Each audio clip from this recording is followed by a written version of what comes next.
정말 자기가 주도하는 형태가 돼야 성공 가능성이 훨씬 높아지는 것 같아. 뭔가 누구한테 의존하고 따라간다라고 하면 실패 가능성이 난 더 높더라고 봐. 이윤규 변호사의 영상은 그만 보셔야 됩니다.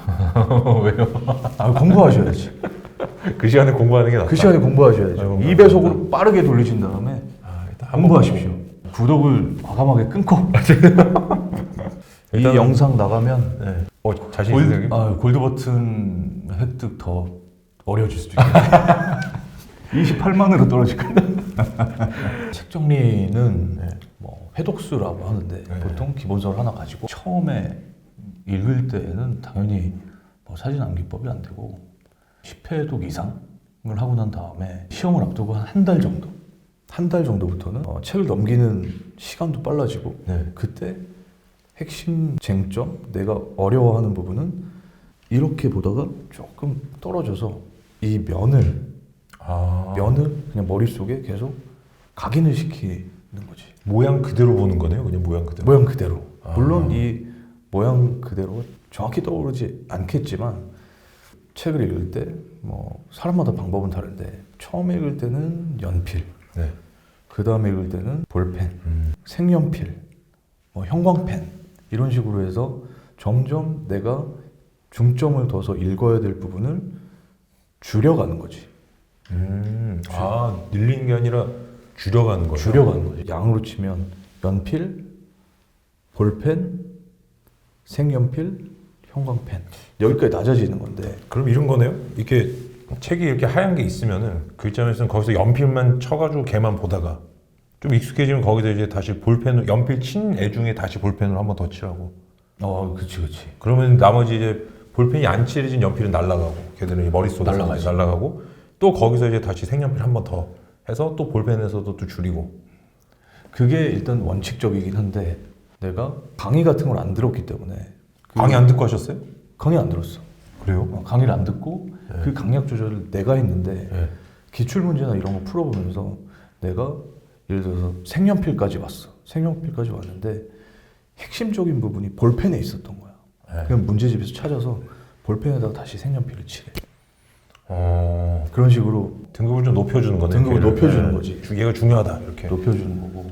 그리고 정말 안 외워지는 건 그 위에다가 또 막 동그라미를 쳤어. 그러니까 이게 시각적으로 보면 내가 중요도가 이 페이지를 보면 싹 나오지. 나오는데 그걸 이제 어느 정도 이제 시험 한 달 전에는 거의 마무리 단계잖아. 마무리 단계고 이 책도 정리가 어느 정도 끝난 상태이기 때문에 그 상태에서 이 면을 머릿속에 그냥 남겨버리는 거야. 남겨버리면 그 면이 가끔 생각나. 다시 생각나고. 뭐 두 문자가 생각이 안 나더라도 이 면이 생각나고 그러면 그때 그냥 써버리는 거지. 약간 머릿속에서 책을 펼쳐가지고 그냥 써볼 수가 있으니까. 어떤 분들 중에 보면은 동그라미 막 치고 형형색색으로 똑같이 만드는데 암기를 못하는 분도 있더라고요. 그래서 그분들 제가 한번 보니까 방금 형이 말씀하시는 거 들어보니까 제가 느낌이 좀 오는 게 그냥 그 껍데기만 흉내를 내는 거예요. 처음부터 책을 읽는데 옆에 막 색이 있어요. 형광펜도 있고 있는데 습관적으로 그냥 동그라미 치면서 읽고 지금 이제 말씀하신 것처럼 뭐를 어떻게 했든 간에 내가 봤을 때 중요도가 분별이 돼야 되는데 이제 그분은 그게 안 된다는 느낌이 딱 드는 것 같아요. 색깔만 그냥 따라하고 이런 식으로. 그래서 중요도를 분별하는 것도 결국엔 실제 시험을 기준으로 삼아서 거기에 중요한 걸 내 스스로 이제 파악하는 문제였는데 그 바탕은 기출 문제.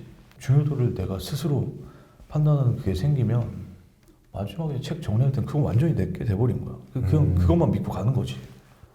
스스로 기출을 안 풀어보신다든지 뭐 이런 분들도 있어요. 나는 뭐 학원 모의고사만 많이 풀어봤다. 그다음에 오늘 이렇게 어려운 게 나와서 내가 점수 안 나와서 틀렸다. 울고 싶다. 소주 먹으러 간다. 뭐 이런 분들도 계시거든요. 어떻게 혹시 생각하세요? 모의고사도 뭐 일단 그 문제의 기초는 대부분 기출 문제야.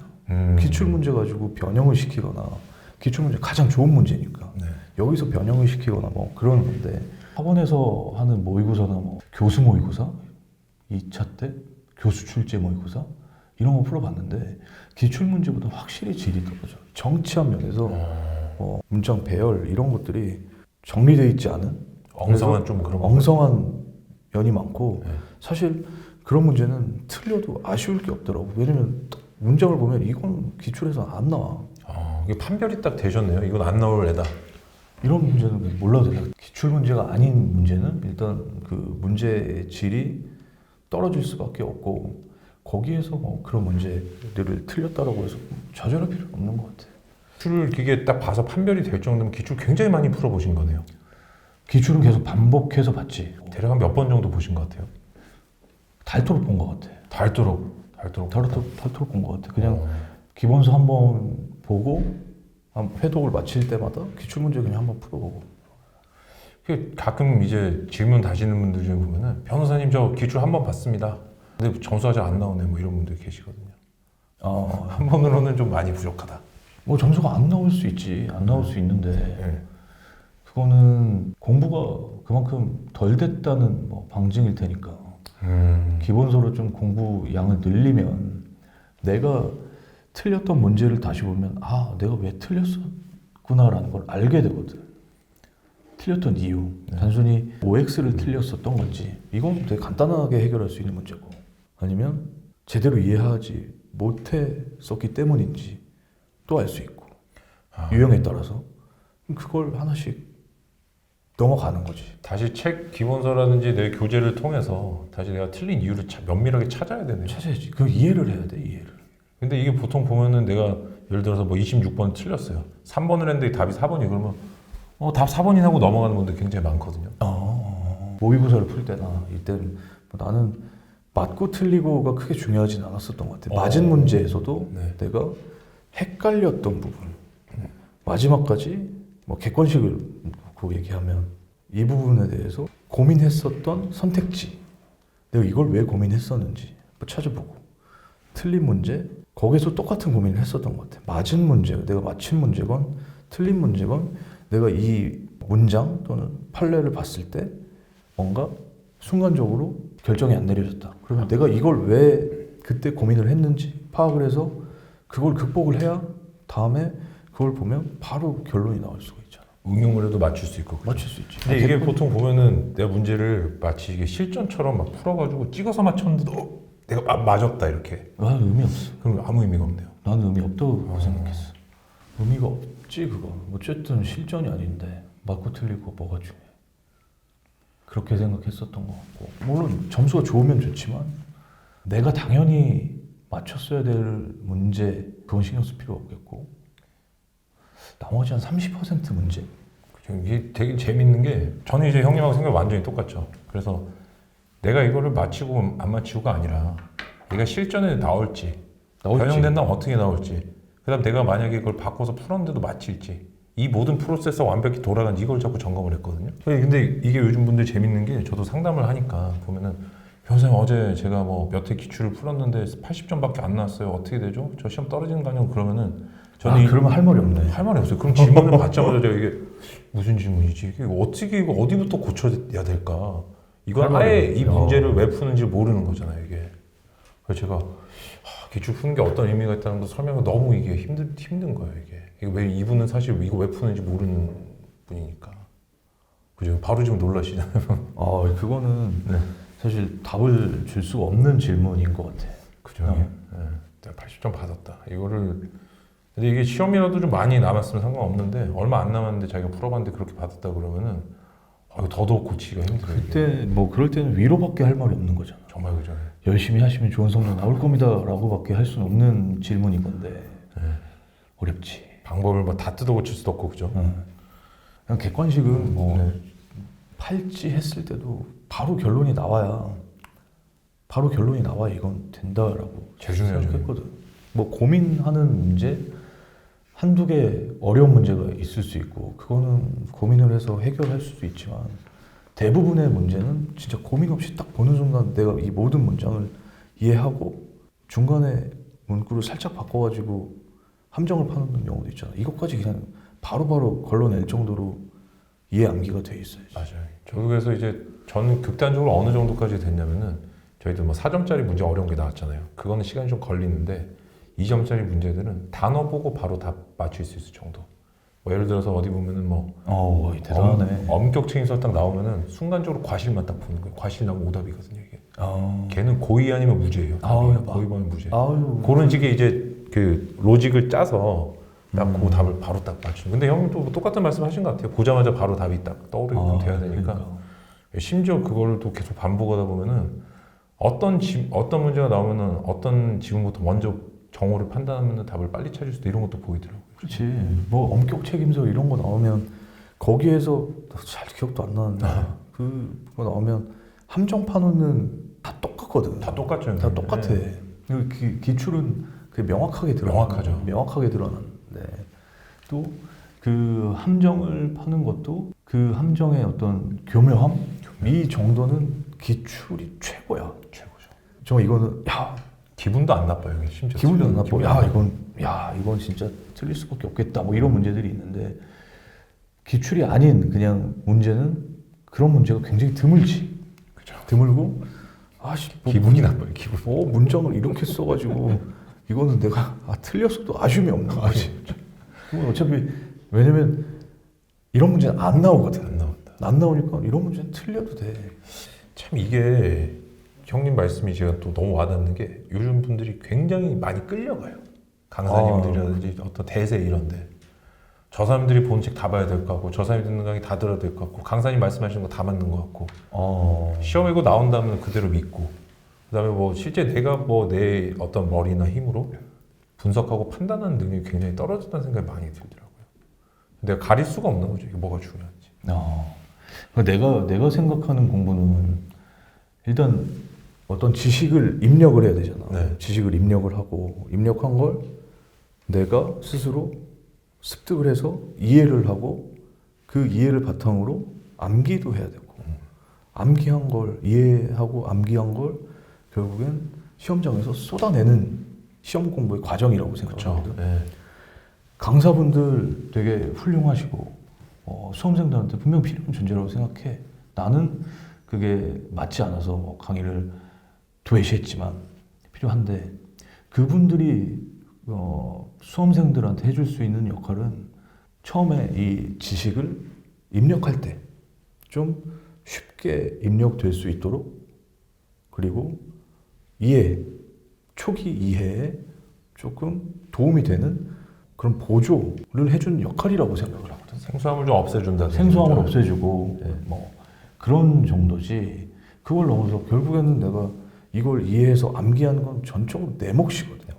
내 몫이고 그건 결국엔 이 시험장에서 어떤 문제가 나올지를 스스로 예측해서 거기에 맞춘 이해와 암기를 해나가는 것도 내 몫인데 그걸 전적으로 아니면 대부분 강사의 어떤 입에 맡긴다? 이거는 굉장히 위험한 선택이라고 생각해요. 강의는 최소화하는 게 좋겠다. 이 유튜브 구독 중단과 마찬가지로 강사분들이 싫어하시겠지만 강의는 보조도구로서만 생각하고 내 스타일, 나를 알고 내 공부 스타일을 알고 해야 나에게 맞는 공부 방법도 빨리 찾을 수 있고 그걸 빨리 찾아서 최대한 뭐 시행착오는 있을 수 있겠지만 그대로 밀고 가는 끝까지 가는 그 마음 난 그게 중요하다고 생각해. 직진해야지. 강사가 뭐 이거 어떻게 할 수가 없거든. 강사 못 끌어줘.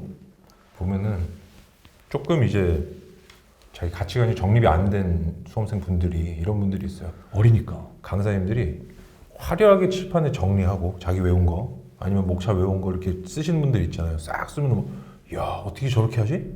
이렇게 한번 또 현혹이 되다가 나중에 또 이제 이런 얘기도 하시잖아요. 이거는 여기서 외워라. 요거 정리한 거 외워라. 근데 저는 사실 그게 불가능하다 생각하니 현장에서 그게 안 외워지는 것 같아요. 내가 정리를 갑자기 앞에서 표로 막 했어요. 뭐 설명 한 30분 하고 이걸 외워라. 이건 여기서 외워야 된다. 저는 그 말은 사실 불가능하지 않을까. 그치. 되나요, 그게? 자기가 자기 힘으로 이걸 자기 생각을 힘으로 하고 해야지. 집에 와서 이걸 진짜 뭐 10번씩 봐야 이게 조금이라도 기억이 날 텐데 그거는 굉장히 매직이 아닌가. 그러니까. 마법 같은 강의가 아닌가. 뭐 수능, 뭐 대학생 20대 이전까지는 정말 자기가 주도하는 형태가 돼야 성공 가능성이 훨씬 높아지는 것 같아. 뭔가 누구한테 의존하고 따라간다라고 하면 실패 가능성이 난 더 높다라고 봐. 나는 학원을 안 다니는 점에 대해서 사실 불안함이 없었어. 불안함이 없었고 왜냐면 내 스타일에 정확히 맞춰져 있는 그냥 그 공부 방식이었거든. 그래서 나는 나한테 주어진 그 목만 다 하면 내가 원하는 결과에 갈 수 있을 것이다라는 어떤 확신? 그런 걸 갖고 갔었던 것 같아. 뭐 불안감 이런 거는 공부에 방해되는 요소니까. 제 유튜브에 지금 한 30만 구독자분들이 계시거든요. 야, 네. 이거 뭐 골드 버튼인가요? 근데 뭐 실버 버튼인데 실버. 골드는 50만? 아니야 100만입니다. 100만. 벌써 3배는 더 가야 돼. 이 영상 나가면 네. 자신 있으세요? 골드 버튼 획득 더 어려워질 수도 있겠네. 28만으로 떨어질 거야. 저희 때는 사실 그 어떤 유튜브도 좀 없었고 공부법을 없었지. 누가 알려준다 이런 게 없었잖아요. 공부법 알려주는 거 그 합격기, 합격 수기가 유일했죠. 합격 수기, 네. 고시, 뭐 고시계, 뭐 사시, 고시 연구. 행시, 외시, 네. 뭐 이런 뭐 고등고시 맞아요. 저거는 네. 뭐 이런 것만 모아둔 합격 수기가 있었는데 제목이 다시 태어난다 해도 이 길은. 두 번째 게 저희 아버지 합격 수기예요. 나는 그거 되게 도움 많이 받았어. 그러니까 아마 내가 그냥 짬뽕으로 뭐 계획도 없이 공부를 할 때 그분들의 어떤 그 공부법 이런 스킬뿐만 아니라 그분들이 가졌던 간절한 마인드, 맞아요. 네. 이런 어떤 뭐 호연직이나 뭐 이런 것들 그런 것들을 많이 배웠고 그게 도움이 많이 됐었던 것 같아. 그때 그 책을 읽을 때만 해도 나도 되게 간절하게 시험을 합격하고 싶었기 때문에 다시 태어난다 해도 이 길을 보면 되게 막 마음이 웅장해지고 웅장해지죠. 이런 게 있었어. 맞아요. 지금 우리 집에 가면 책장에 여전히 그 책이 꽂혀 있는데 아 그래요? 제목을 왜 이렇게 지었나? 다시 태어난다 해도 이 길을 안 오세요? 다시 안 오세요? 생각해봐야 될 것 같아. 아 이게 되게 마치 짠 것처럼 이게 저도 책을 굉장히 좋아하고 아까 말씀드린 너무 실력하다 좋은 보니까 구체적인 스킬이 아니라 스킬, 예. 거기에서 영감을 얻는 거지. 영감을. 계속 추진력을 얻을 수 있는 긴 시간을 공부를 해야 되는데 불확실한 뭐 어떤 그 결과를 가지고 내가 거기에 다다르기 위해서 뭔가 계속 끊임없이 추진력을 가져야 되는데 그때 그런 합격자들이 써주신 그런 합격기들이 정말 많이 도움이 됐었어. 네. 나한테는 좀 없는 것들. 네. 와, 이분은 이런 생각까지 했네. 그러면서 좀 더 경각심을 네. 갖게 되고 나도 좀 더 이제 노력할 수 있게 되고 뭐 이랬었던 것 같아요. 그럼 옛날 분들이 소위 깡이 좀 있지 않으세요 이렇게? 배포도 이렇게, 있으시고 배포도 있으시고 호연직이 넓어요 이게 있으시고. 보면은 저희가 이제 갈수록 좀 이렇게 마음이 좀 여유가 없어지고 없어지지. 그런 것 같은데 아까 뭐 잠깐 얘기했었지만 예전에는 법전만 들고 다녀도 뭐 연애가 성공. 연애가 됐다. 네. 우리 때는 법전 들고 다니면 여자들이 피했어. 고시생이네. 아뭐 그냥 상종을 안 하죠. 네. 뭐 그랬었죠. 참 그래서 보면은 뭐 형님 시절에 아예 영상으로 뭐 누가 공부법을 가르쳐 준다든지 그런 거 없었잖아요. 없었지. 예, 근데 요즘에는 이제 이런 것도 저도 이제 하고 있고 이런 게 굉장히 많거든요. 그래서 책도 많고. 예, 구독자분들도 굉장히 많으시고 뭔가 이렇게 좀 어떻게 활용하면 좋을까 이런 거 한번 뭐 얘기를 해주실 수 있을까요? 내가 공부할 때보다는 훨씬 그 편리한 세상이 돼서 영상으로도 공부법을 터득할 수 있고 참고할 수 있고 이런 거 굉장히 좋은 것 같아. 공부법 자체에 대해서 생각을 해보는 것도 자신의 공부 방향 설정하는데 네. 굉장히 도움이 되겠지. 도움은 될 텐데 그 시간은 최소한이었으면 좋겠다. 내가 방향 설정을 하는 정도. 최소한 다른 사람은 어떻게 공부했는지 참고하는 정도가 돼야지 구독자 수가 30만씩이나 된다. 바람직하지 않다라고 생각해요. 그래서 그래요? 빨리 다 참고만 하시고 이은규 변호사 영상은 그만 보는 게 좋겠다. 좋겠다. 구독을 과감하게 끊고 지금까지 나온 게스트 중에 이런 말씀하신 분이 처음이신데, 근데 되게 이 영상을 올리실지 모르겠네요. 아니 되게 저는 뼈 있는 조언인 것 같아요. 너무 공부법에 심취해서 본인이 해야 될 공부를 안 하는 경우도 있을 수 있으니까. 그럴 수도 있지. 그럴 수도 있지. 근데 뭔가 그거는 자기의 어떤 그 공부 방향? 나를 모르기 때문에, 나를 믿지 못하기 때문에 계속 이걸 시험해 보다가 좀 아닌 것 같네. 다른 걸 찾아볼까? 이건 어떨까? 근데 그러다가 정말 공부의 본질을 놓칠 수가 있잖아. 이 공부를 잘할 수 있는 스킬만 공부를 하다가 연습을 하다가 정말 알맹이는 놓치고 갈 수가 있거든.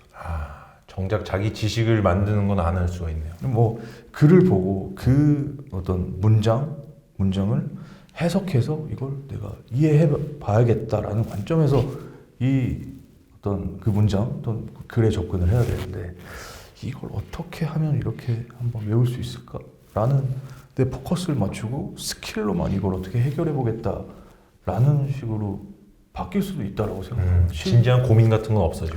실제로 나도 안 해봤던 건 아닌 것 같아. 네. 조금은 기술적으로 한번 접근을 해서 이걸 이렇게 해볼까? 그러면 공부가 좀 얄팍해질 가능성도 있어. 얄팍해지다. 너무 기술적으로. 너무 기술적으로만 접근을 하면 물론 그 기술도 여러 가지 기술이 있겠지만 너무 기술적으로만 접근을 한다. 공부 법에만 어떤 몰두를 한다. 이건 좀 지양해야 된다.